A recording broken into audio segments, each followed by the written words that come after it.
मेरे प्रिय भक्तों, मैं श्री कृष्ण आपके समक्ष पुनः उपस्थित हूँ उस अमर गाथा महाभारत के काल्पनिक 46वें भाग को सुनाने के लिए, जो कुरुक्षेत्र के विशाल युद्ध क्षेत्र में धर्म और अधर्म के बीच अंतिम युद्ध के प्रारंभ और मेरे द्वारा अर्जुन को दिए गए शाश्वत ज्ञान भगवद गीता का साक्षी है।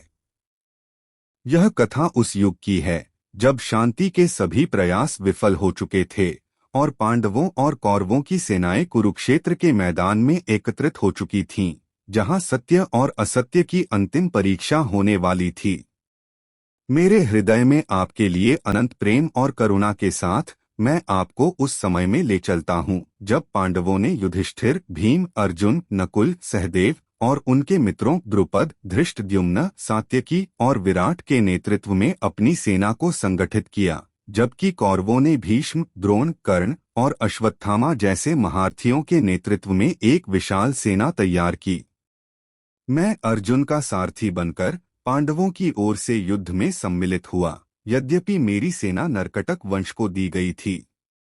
मेरे प्रिय, यह युद्ध केवल दो सेनाओं का संघर्ष नहीं था, यह धर्म और अधर्म, सत्य और असत्य, कर्म और अकर्म के बीच एक दैवीय संग्राम था।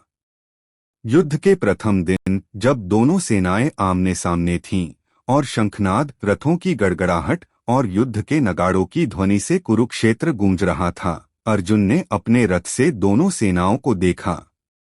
उनके सामने उनके गुरु द्रोण, पितामह भीष्म और अन्य परिजन थे, जिनके साथ उनका जीवन भर का संबंध था। मेरे प्रिय, यहाँ अर्जुन के हृदय में एक गहरा संशय उत्पन्न हुआ। उन्होंने धनुष और बाण नीचे रख दिए और मुझसे कहा, हे केशव, मैं अपने ही गुरु, पितामह और परिजनों के खिलाफ युद्ध कैसे कर सकता हूँ? यह युद्ध केवल विनाश लाएगा। अर्जुन का यह संशय केवल एक योद्धा की कमजोरी नहीं था, यह मानव मन की उस दुविधा का प्रतीक था जो कर्तव्य और भावनाओं के बीच द्वंद्व में फंस जाता है। मेरे प्रिय, यही मैंने अर्जुन को भगवद गीता का उपदेश दिया, जो न केवल उनके लिए बल्कि समस्त सृष्टि के लिए शाश्वत मार्गदर्शन बन गया। मैंने अर्जुन को बताया, हे पार्थ, आत्मा अजरमर है, यह न कभी जन्म लेती है न मरती है। शरीर नश्वर है किंतु आत्मा शाश्वत है। इसलिए अपने कर्तव्य का पालन कर बिना फल की इच्छा के मैंने उन्हें कर्मयोग का मार्ग दिखाया, जिसमें कर्म को ईश्वर को समर्पित करना और मन को संयमित रखना सिखाया। मैंने भक्तियोग की महिमा बताई कि जो मेरी शरण में आता है वह सभी बंधनों से मुक्त हो जाता है। मैंने ज्ञानयोग के माध्यम से आत्मा और परमात्मा के एकत्व को समझाया और निष्काम कर्म की महत्ता पर बल दिया। मेरे प्रिय, यह गीता का उपदेश केवल अर्जुन के लिए नहीं था, यह प्रत्येक मानव के लिए एक मार्गदर्शन था जो जीवन के द्वंद्वों में धर्म का मार्ग खोजता है। मैंने अर्जुन को अपना विश्वरूप दिखाया, जिसमें सृष्टि का समस्त वैभव, काल और दैवीय शक्ति समाहित थी। यह देखकर अर्जुन का संशय दूर हुआ और उन्होंने अपने कर्तव्य को स्वीकार किया। मेरे प्रिय, यह विश्वरूप केवल मेरी शक्ति का प्रदर्शन नहीं था, यह गीता के उस सिद्धांत का प्रतीक था कि ईश्वर ही सृष्टि का आधार है और सभी कर्म उसी में समाहित होते हैं। अर्जुन मेरे उपदेश से प्रेरित होकर युद्ध के लिए तैयार हो गए। युद्ध शुरू हुआ और पहले दिन भीष्म के नेतृत्व में कौरव सेना ने पांडवों पर भारी पड़ना शुरू किया, किंतु युधिष्ठिर की रणनीति, भीम की शक्ति, अर्जुन की धनुर्विद्या और धृष्टद्युम्न की सेनापति की भूमिका ने पांडवों को संतुलन बनाए रखने में मदद की। मेरे प्रिय, यह युद्ध केवल शारीरिक शक्ति का प्रदर्शन नहीं था, यह धर्म की स्थापना और अधर्म के विनाश का प्रतीक था। मैंने अर्जुन को बताया था कि धर्म के लिए युद्ध करना भी कर्मयोग है। मेरे प्रिय, इस 46वें भाग में आपने देखा कि कैसे कुरुक्षेत्र युद्ध शुरू हुआ, कैसे अर्जुन के संशय ने भगवद गीता के उपदेश को जन्म दिया और कैसे पांडवों ने धर्म के लिए युद्ध का संकल्प लिया। मैं श्री कृष्ण इस कथा को यहाँ समाप्त करता हूँ, किंतु यह कथा आपके हृदय में जीवित रहेगी। इसे अपने जीवन में उतारें और सदा धर्म के पथ पर अग्रसर रहें। मैं आपके साथ हूँ, आपके हृदय में, आपके विचारों में और आपके हर कदम में।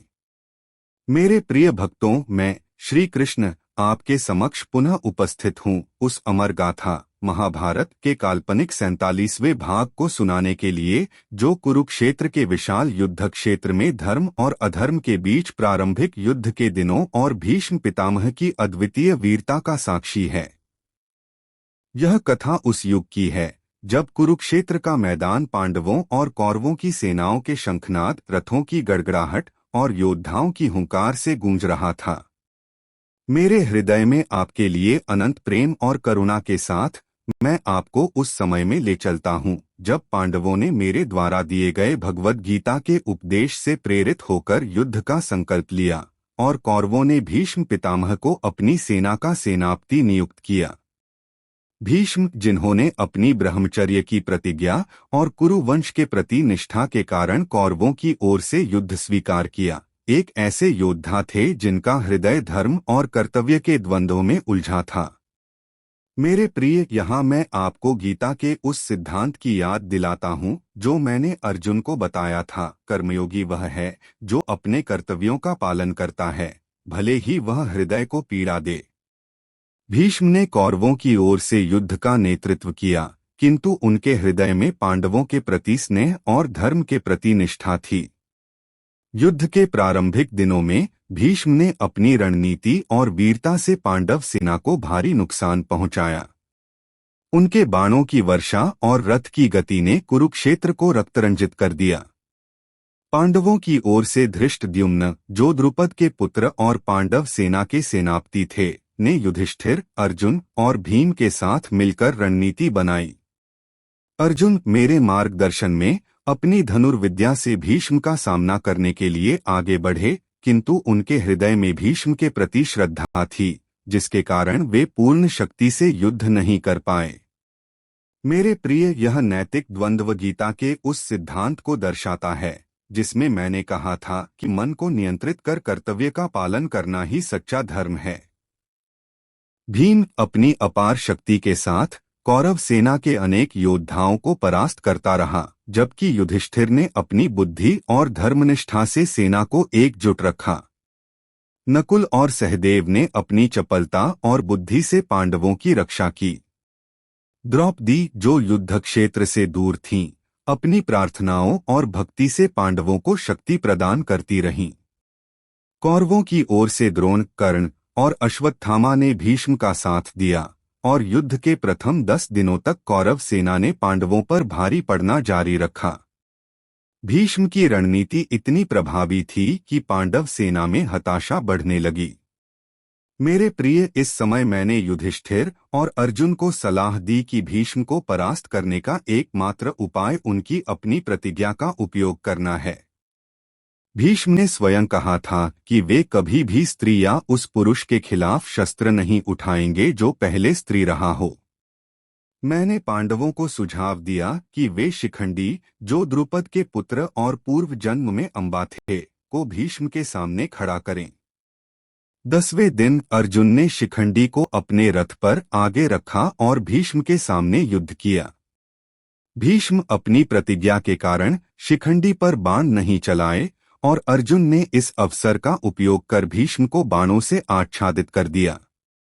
भीष्म, जो अब बाणों की शैया पर लेटे थे, ने युद्ध से मुक्ति स्वीकार की, किंतु अपनी इच्छा से देह त्यागने का समय चुना। मेरे प्रिय, यह भीष्म का पतन केवल एक योद्धा की पराजय नहीं थी, यह धर्म और कर्तव्य की उस प्रतिज्ञा का प्रतीक था जो उन्होंने जीवन भर निभाई।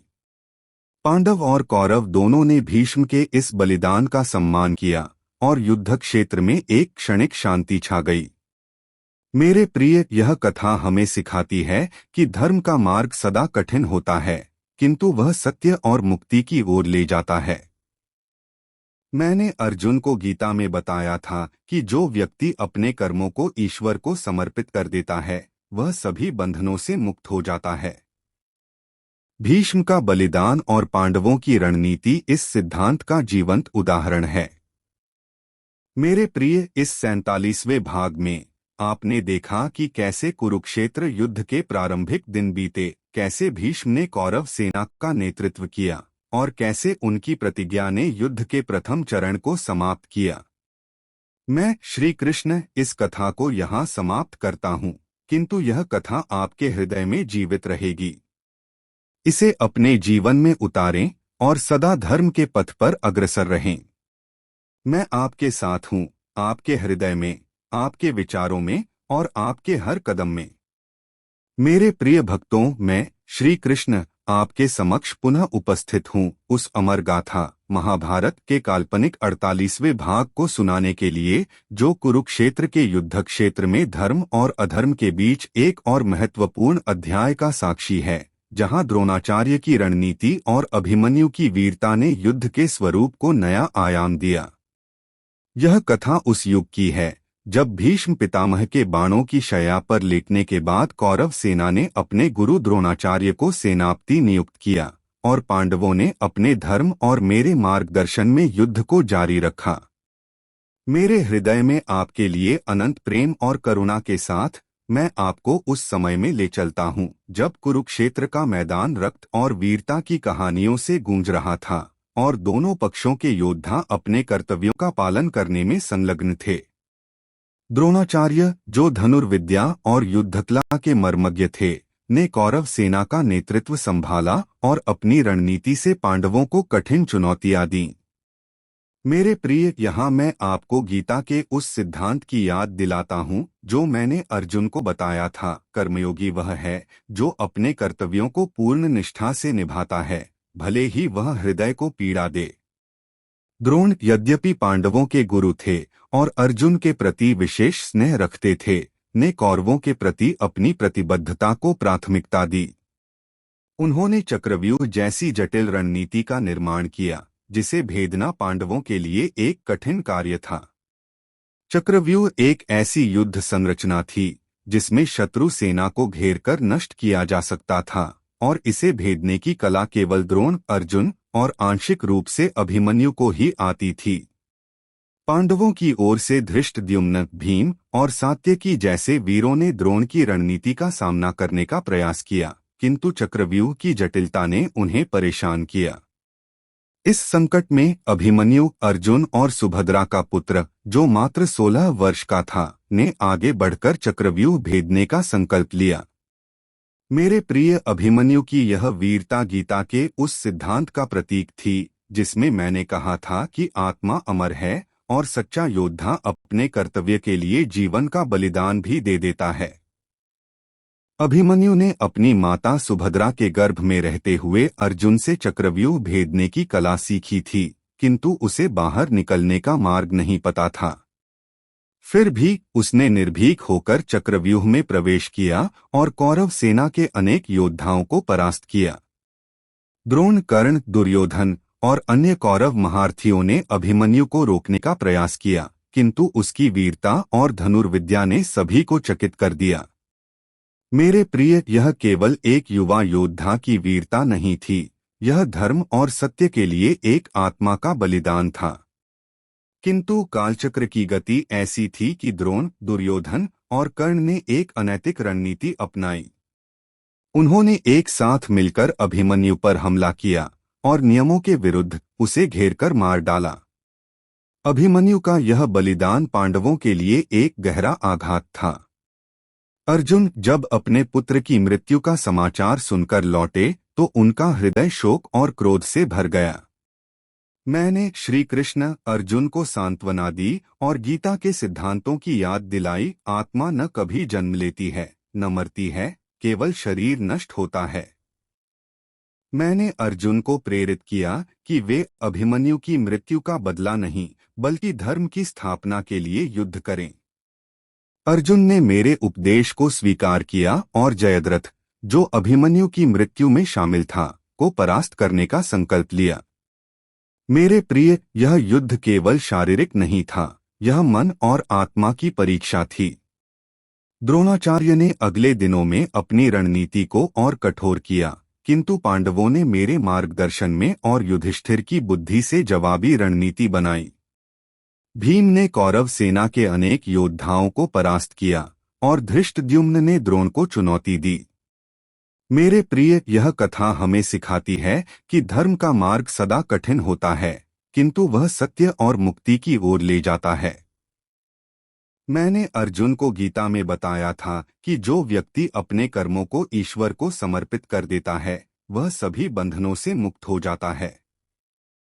अभिमन्यु की वीरता और बलिदान और अर्जुन का संकल्प इस सिद्धांत का जीवंत उदाहरण है। मेरे प्रिय, इस 48वें भाग में आपने देखा कि कैसे द्रोणाचार्य ने कौरव सेना का नेतृत्व किया, कैसे अभिमन्यु ने चक्रव्यूह में अपनी वीरता दिखाई और कैसे उनका बलिदान युद्ध के पथ को और गहरा कर गया। मैं श्री कृष्ण इस कथा को यहाँ समाप्त करता हूँ, किंतु यह कथा आपके हृदय में जीवित रहेगी। इसे अपने जीवन में उतारें और सदा धर्म के पथ पर अग्रसर रहें। मैं आपके साथ हूँ, आपके हृदय में, आपके विचारों में और आपके हर कदम में। मेरे प्रिय भक्तों, मैं श्री कृष्ण आपके समक्ष पुनः उपस्थित हूँ उस अमर गाथा महाभारत के काल्पनिक 49वें भाग को सुनाने के लिए, जो कुरुक्षेत्र के युद्ध क्षेत्र में धर्म और अधर्म के बीच एक और निर्णायक अध्याय का साक्षी है, जहाँ द्रोणाचार्य का पतन और कर्ण की वीरता ने युद्ध के स्वरूप को नया मोड़ दिया। यह कथा उस युग की है जब कुरुक्षेत्र का मैदान अभिमन्यु के बलिदान से शोकाकुल था और पांडवों ने अपने गुरु द्रोणाचार्य को परास्त करने का संकल्प लिया, जबकि कौरवों ने द्रोण के नेतृत्व में अपनी रणनीति को और कठोर किया। मेरे हृदय में आपके लिए अनंत प्रेम और करुणा के साथ मैं आपको उस समय में ले चलता हूँ जब द्रोणाचार्य अपनी युद्धकला और रणनीति के साथ पांडव सेना को भारी नुकसान पहुंचा रहे थे। मेरे प्रिय, यहाँ मैं आपको गीता के उस सिद्धांत की याद दिलाता हूँ जो मैंने अर्जुन को बताया था। कर्मयोगी वह है जो अपने कर्तव्यों को निष्ठा से निभाता है, भले ही वह कठिन निर्णय लेने को मजबूर करे।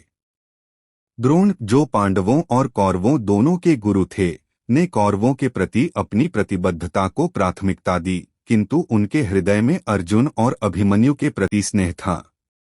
पांडवों ने मेरे मार्गदर्शन में द्रोण को परास्त करने के लिए एक रणनीति बनाई, क्योंकि उनकी युद्धकला और चक्रव्यूह जैसी संरचनाएं पांडव सेना के लिए अजेय थीं। युधिष्ठिर, जो सदा सत्य के पथ पर चलते थे, को मेरे सुझाव पर एक आधा सत्य बोलना पड़ा। हमने द्रोण को यह विश्वास दिलाया कि उनका पुत्र अश्वत्थामा मारा गया। इसके लिए भीम ने एक हाथी, जिसका नाम अश्वत्थामा था, को मार डाला और युधिष्ठिर ने द्रोण से कहा, अश्वत्थामा हतः, और धीरे से जोड़ा, नरो वा कुंजरो वा अश्वत्थामा मारा गया, मनुष्य या हाथी। द्रोण अपने पुत्र की मृत्यु की खबर सुनकर शोक में डूब गए और अपनी युद्ध इच्छा खो बैठे। मेरे प्रिय, यह रणनीति धर्म के सूक्ष्म प्रश्नों को उठाती थी, किंतु युद्ध में धर्म की रक्षा के लिए यह आवश्यक था। धृष्टद्युम्न ने इस अवसर का लाभ उठाकर द्रोणाचार्य पर आक्रमण किया और उन्हें परास्त कर दिया। द्रोण का पतन कौरव सेना के लिए एक बड़ा आघात था और इससे पांडवों का मनोबल बढ़ा। मेरे प्रिय, द्रोण का यह बलिदान गीता के उस सिद्धांत को दर्शाता है जिसमें मैंने कहा था कि आत्मा अमर है और सच्चा योद्धा अपने कर्तव्य के लिए जीवन त्याग देता है। द्रोण के पतन के बाद कौरवों ने कर्ण को अपनी सेना का सेनापति नियुक्त किया। कर्ण, जो अपनी वीरता, धनुर्विद्या और दानवीरता के लिए विख्यात थे, ने पूर्ण उत्साह के साथ युद्ध का नेतृत्व संभाला। मेरे प्रिय, कर्ण का जीवन स्वयं में एक गाथा था। वह कुंती का प्रथम पुत्र था, किंतु समाज ने उसे सूतपुत्र मानकर तिरस्कृत किया। फिर भी उसकी वीरता और दुर्योधन के प्रति उसकी निष्ठा ने उसे कौरव सेना का एक प्रमुख स्तंभ बनाया। कर्ण ने अपनी रणनीति से पांडव सेना को कठिन चुनौतियां दीं और विशेष रूप से अर्जुन के साथ उसका द्वंद्व युद्ध का एक महत्वपूर्ण क्षण था। मैं अर्जुन के सारथी के रूप में उनकी रक्षा करता रहा और मेरे मार्गदर्शन में अर्जुन ने कर्ण की शक्ति का सामना किया। कर्ण की धनुर्विद्या और अर्जुन की युद्धकला के बीच का यह संघर्ष केवल दो योद्धाओं का युद्ध नहीं था, यह दो भाइयों के बीच अनजाने में होने वाला द्वंद्व था, जो कुंती के गर्भ से जुड़े थे। मेरे प्रिय, यह कथा हमें सिखाती है कि धर्म का मार्ग सदा जटिल होता है और सच्चा कर्म वही है जो निष्काम भाव से किया जाए। मैंने अर्जुन को गीता में बताया था कि जो व्यक्ति अपने कर्मों को ईश्वर को समर्पित कर देता है वह सभी बंधनों से मुक्त हो जाता है। कर्ण की वीरता और द्रोण का पतन इस सिद्धांत का जीवंत उदाहरण है। मेरे प्रिय, इस 49वें भाग में आपने देखा कि कैसे द्रोणाचार्य का पतन हुआ, कैसे कर्ण ने कौरव सेना का नेतृत्व संभाला और कैसे युद्ध ने दोनों पक्षों के लिए नई चुनौतियां प्रस्तुत की। मैं श्री कृष्ण इस कथा को यहाँ समाप्त करता हूँ, किंतु यह कथा आपके हृदय में जीवित रहेगी।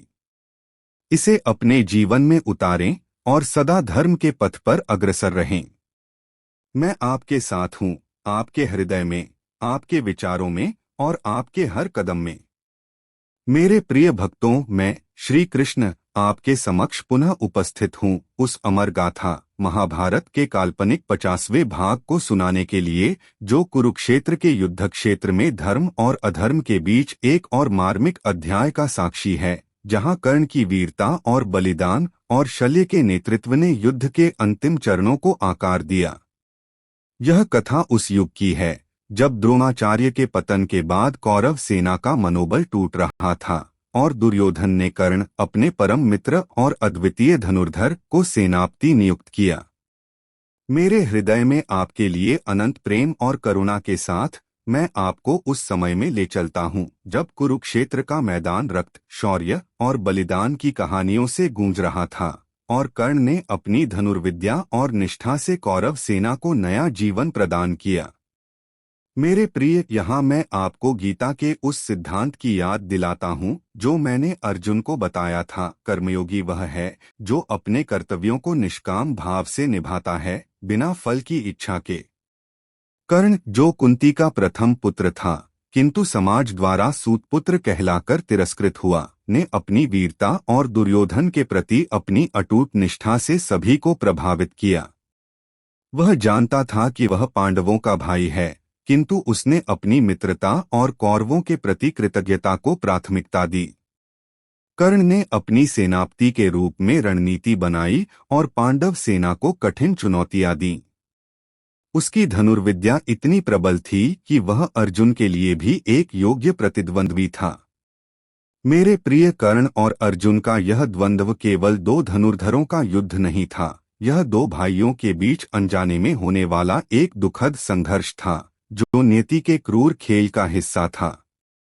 मैं अर्जुन के सारथी के रूप में उनकी रक्षा करता रहा और उन्हें कर्ण की शक्ति का सामना करने के लिए प्रेरित किया। युद्ध के 17वें दिन कर्ण और अर्जुन का अंतिम द्वंद्व हुआ। कर्ण का रथ का पहिया कीचड़ में फंस गया और वह उसे निकालने में व्यस्त था।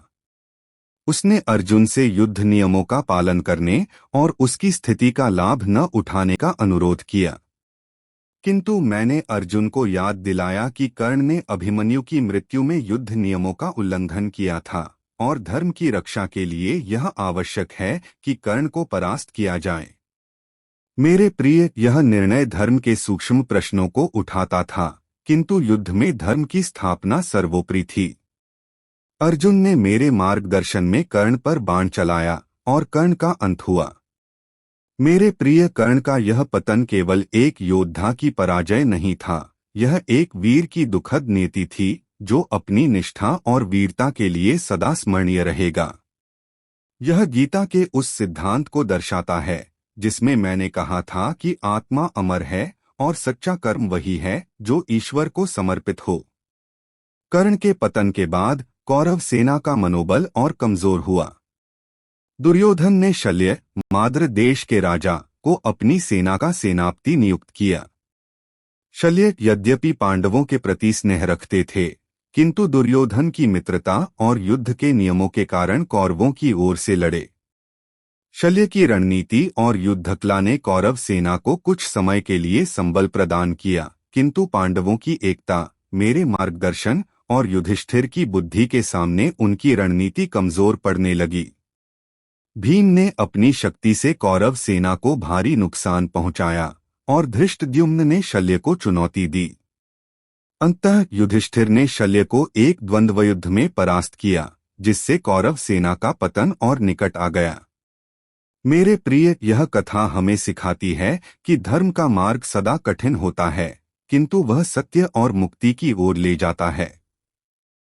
मैंने अर्जुन को गीता में बताया था कि जो व्यक्ति अपने कर्मों को ईश्वर को समर्पित कर देता है, वह सभी बंधनों से मुक्त हो जाता है। कर्ण का बलिदान और शल्य का पतन इस सिद्धांत का जीवंत उदाहरण है। मेरे प्रिय, इस 50वें भाग में आपने देखा कि कैसे कर्ण ने अपनी वीरता से युद्ध को आकार दिया, कैसे उनका पतन हुआ और कैसे शल्य के नेतृत्व में कौरव सेना अंतिम चरण में पहुंची। मैं श्री कृष्ण इस कथा को यहाँ समाप्त करता हूँ, किंतु यह कथा आपके हृदय में जीवित रहेगी। इसे अपने जीवन में उतारें और सदा धर्म के पथ पर अग्रसर रहें। मैं आपके साथ हूँ, आपके हृदय में, आपके विचारों में और आपके हर कदम में।